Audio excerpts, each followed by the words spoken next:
আমল করতে গিয়ে আমাদের মধ্যে ভুল ত্রুটি হতে পারে। এমনও হতে পারে কেউ সুদ খেয়ে ফেলছে, কেউ জেনা করে ফেলছে, ইয়াং জেনারেশন অ্যাফেয়ার, হারাম অ্যাফেয়ার, জেনা করে ফেলছে, বা বাধ্য হয়ে সে হারাম জব করছে, মাদকদ্রব্য সেবন করেছে। এমন কোনো পাপ নাই সে করে নাই। যদি এমনও হয় তারপরেও হতাশ হবে। আল্লাহ রাব্বুল আলামিন আপনার খালেস ঈমান যদি আপনি নিয়ে আসতে পারেন, তওবা করে ফিরে আসতে পারেন, আল্লাহ পাক মুহূর্তের মধ্যেই সমস্ত গুনাহ তো মাফ করে দিবেন ইনশাআল্লাহ। গুনাহগুলোকে নেকি দিয়ে পরিবর্তন করে দেবেন ইনশাআল্লাহ। ফিরআউনের এই যে বড় বড় জাদুকররা, তারা যখন লাঠি ছুঁড়ে মারলো, সাপ হয়ে গেল। এবার মূসা আলাইহিস সালাম তার লাঠি ছুঁড়ে মারলেন, তার লাঠি এত বড় সাপ হয়ে গেল যে ওই সাপগুলোকে সে গিলে ফেলল।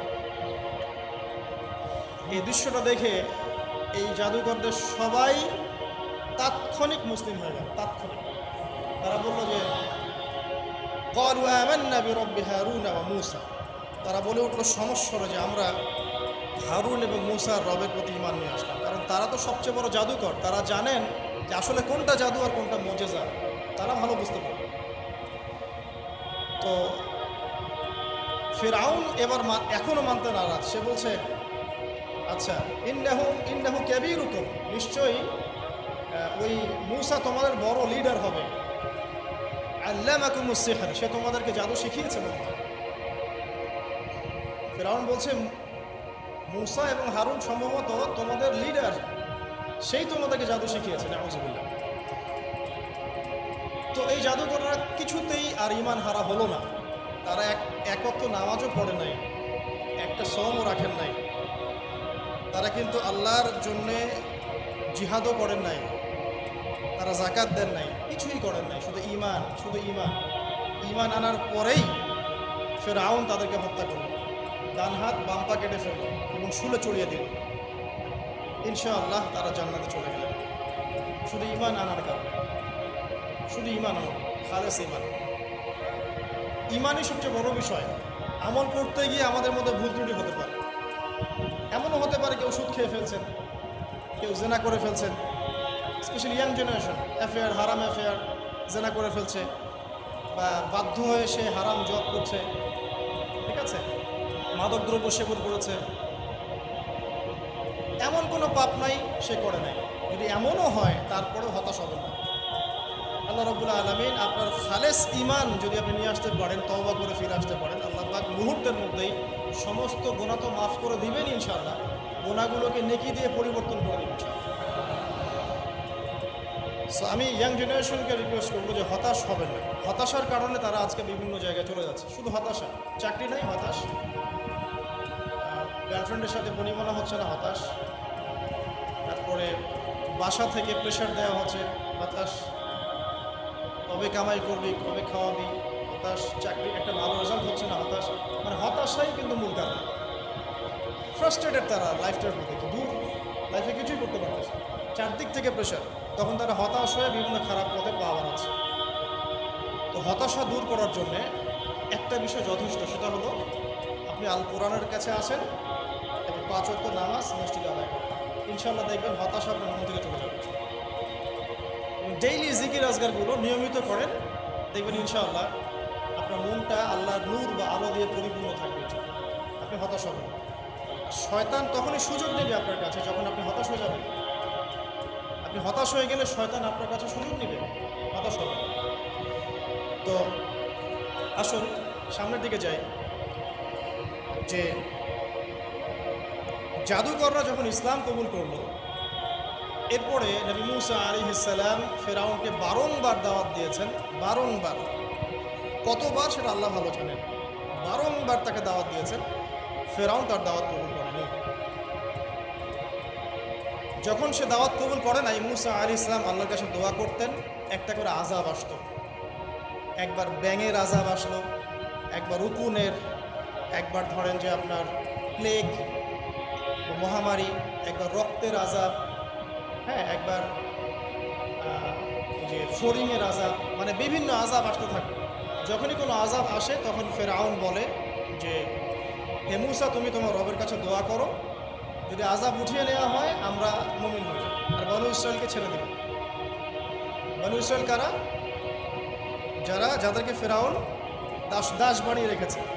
এই বনু ইসরায়েলদের সাথে ইউসুফ আলাইহিস সালামের সম্পর্ক আছে, ইয়াকুব আলাইহিস সালামের সম্পর্ক আছে, ঘুরে ফিরে ইব্রাহিম আলাইহিস সালামের সন্তান ইসহাক আলাইহিস সালামের ট্রাইবের সাথে মিলে যায়। ঠিক আছে, যারা প্রথমে থাকতেন প্যালেস্টাইনে, সেখান থেকে এই যে মিশরে চলে আসলেন, পরে তাদের হিস্ট্রি কী হলো আমরা সামনে জানবো। যখনই কোনো আযাব আসে তখন ফেরাউন মুসা আলাইহিস সালামকে বলে, তুমি জাস্ট দোয়া করো আল্লাহর কাছে, আল্লাহ যেন আযাব উঠিয়ে নেয়, আমরা মুমিন হয়ে যাবো। কিন্তু যখনই মুসা আলাইহিস সালাম দোয়া করেন, আযাব উঠে যায়, ফেরাউন আবার সীমা লঙ্ঘন করা শুরু করে। এই সিলসিলা চলতে লাগলো, চলতে চলতে চলতে এমন এক পর্যায়ে আসলো ফেরাউন সিদ্ধান্ত নিল, ঠিক আছে, বানু ইসরায়েলকে আমরা সদল বলে শেষ করে ফেলি। কীভাবে? পরিকল্পনা করা হলো, ঠিক আছে, বানু ইসরায়েলকে আমরা ছেড়ে দেই, মূসা তাকে নিয়ে যাক, যখন তারা লোহিত সাগরে পৌঁছাবে আমরা পিছন দিক থেকে ধাওয়া করে ওদেরকে পিছিয়ে ফেলি। এই ঘটনা আপনারা সবাই জানেন, কিন্তু এরপরে যা হতে যাচ্ছে এটা সবাই হতে জানে না। এবার আসেন, মূসা আলাইহিস সালাম বানু ইসরায়েলকে নিয়ে যাচ্ছেন, সামনে লোহিত সাগর, পিছনে ফেরাউনের বাহিনী ধাওয়া করছে। উদ্দেশ্য মূসা এবং বানু ইসরায়েল সবাইকে একসাথে শেষ করে ফেলা। বলে রাখি যে ফেরাউনের কাছে ছিল তৎকালীন সময়কার সবচেয়ে সেরা সেনাবাহিনী, সুপার পাওয়ার, এখনকার যে ন্যাটো, রাশিয়া, চায়নার মতো। তো আল্লাহ রাব্বুল আলামিন পরিকল্পনা করেছেন এখানে কোনো একটা। মূসা আলাইহিস সালামের কওমের মানুষরা, কিছু কিছু মানুষ বলা শুরু করলো, ইয়া মূসা ইন্না লামুদরাকুন, হে মূসা আমরা তো ধরা পড়ে গেলাম, সামনে লোহিত সাগর, পিছনে ফেরাউন। মূসা আলাইহিস সালাম এইরকম অবস্থাতেও বলছেন, কাল্লা, কখনো না, পশ্চিমকালেও না, ইন্না রাব্বি মাইয়া সায়াহদিন, আমার সাথে আমার রব আছেন, তিনি আমাকে পথ দেখাবেন। চিন্তা করতে পারেন, এই কথা কিন্তু আমাদের নবী একদিন বলেছিলেন, যখন আবু বকর সিদ্দিক রাদিয়াল্লাহু আনহুর সাথে তিনি গারে সাউরে আটকা পড়েছেন, আত্মগোপন করেছেন, এখন কাফেররা চারপাশ থেকে ঘিরে ফেলেছে। তখন আবু বকর রাদিয়াল্লাহু আনহু কি বলছিলেন? ইয়া রাসূলুল্লাহ, তারা তো আমাদেরকে দেখে ফেলবে, নিচে তাকাইলে দেখে ফেলবে। রাসূল সাল্লাল্লাহু আলাইহি ওয়াসাল্লাম যে কখনো না, কখনো না, লা তাহজান, তুমি দুশ্চিন্তা করো না, ইন্নাল্লাহা মা'ানা, আল্লাহ আমাদের সাথে আছে। এগুলো কিন্তু চারটাখানি কথা না। যখন আপনি বিপদে পড়ে একনিষ্ঠভাবে আল্লাহর প্রতি তাওয়াক্কুল করে খালি বলবেন যে হাসবি আল্লাহ ওয়া নি'মাল ওয়াকিল, আল্লাহ আমার জন্য যথেষ্ট, তিনি উত্তম কর্মবিধায়ক, আল্লাহ পাকের দায়িত্ব হয়ে যাবে আপনাকে সাহায্য করার, কোনো টেনশন করবেন না। যখনই কোনো বিপদ আপদে পড়বেন মন থেকে বলবেন হাসবি আল্লাহ ওয়া নি'মাল ওয়াকিল, অথবা হাসবুনাল্লাহ ওয়া নি'মাল ওয়াকিল, ইনশাআল্লাহ দেখবেন আল্লাহর সাহায্য নেমে আসবে। তো মূসা আলাইহিস সালাম এই কথা বললেন, বলা মাত্রই কি হলো? বলা মাত্রই আল্লাহ রাব্বুল আলামিন ওহী করলেন যে লাঠি তুমি ছুঁড়ে মারো। এখন মূসা আলাইহিস সালাম সেই লাঠি ছুঁড়ে মারলেন লোহিত সাগরে। একটা দুটো নয়, 12টা রাস্তা হয়ে গেল। এগুলো কোনো রূপকথা নয়, কিন্তু এটা বাস্তব, এটা হয়েছে। একজন আলেম একটা কথা বলেছিলেন একদিন, যে আগে মানুষ যত বেশি আল্লাহর কাছাকাছি থাকতো, আল্লাহ পাকের নুসরা মানে সাহায্য তত কাছে থাকতো। যখন মানুষ আল্লাহ থেকে দূরে সরা শুরু করেছে, আল্লাহ পাকের নুসরাও আস্তে আস্তে আস্তে আস্তে শুরু হয়েছে। এমনও হয়েছে এক সময় যে আসমান থেকে আল্লাহ পাক খাবার নাজিল করেছে, এখন আপনি কল্পনা করতে পারছেন না। এমন হয়েছে এক সময় নেককার বান্দা হাত তুলে দোয়া করেছে, বৃষ্টি বর্ষণ শুরু হয়েছে। এখন সবাই মিলে আমরা ইস্তেসকার নামাজ পড়ছি, বৃষ্টি হচ্ছে না। আমাদের মন থেকে আল্লাহ পাক যত দূরে চলে গিয়েছেন, আল্লাহ পাকের নুসরা সাহায্য, যে গায়েবী মাদাত, এটাও দূরে চলে যাচ্ছে। খেয়াল করে দেখবেন। তো 12টা রাস্তা হওয়ার পরে বনু ইসরাইল পার হয়ে গেল। এবার মূসা আলাইহিস সালামকে ধাওয়া করার জন্য ফেরাউন তার পুরো সেনাবাহিনী নিয়ে লোহিত সাগরে ঝাঁপ দিল। এই রাস্তা দিয়ে সেও পার হয়ে গেল। এই ঘটনা আপনারা সবাই জানেন। এরপর আল্লাহ রাব্বুল আলামিন এক মুহূর্তের মধ্যে, 1 সেকেন্ডেরও কম সময়ের মধ্যে এই ফেরাউন এবং তার দলবলকে এই পানিতে ডুবিয়ে দিলেন। 1 সেকেন্ডেরও কম সময়, মুহূর্তের মধ্যে। যে যার কাছে বিশ্বের সবচেয়ে বড় সেনাবাহিনী ছিল, যে সুদীর্ঘকাল বনু ইসরায়েলের উপর জুলুম করেছে এবং সে দাবিও করেছে আমি হচ্ছে মহান রব, তাকে আল্লাহ পাক সদল বলে ডুবিয়ে দিলেন। ডোবার সময় এই ফেরাউন একটা কথা বলছে, সে বলছে যে আমানতু বিরব্বি হারুন ওয়া মূসা। দুবার সময় ফেরাউন বলছে যে আমি হারুন এবং মূসার রবের প্রতি ঈমান আনলাম। আল্লাহ পাক এখন বলছেন আল আন, এখন এখন ঈমান আনছো, ওয়াকাদ আসাইতা মিন ক্বাবল, এর পূর্বে তুমি সীমা লঙ্ঘন করেছিলে এবং তুমি ফাসাদ সৃষ্টিকারীদের অন্তর্ভুক্ত ছিলে।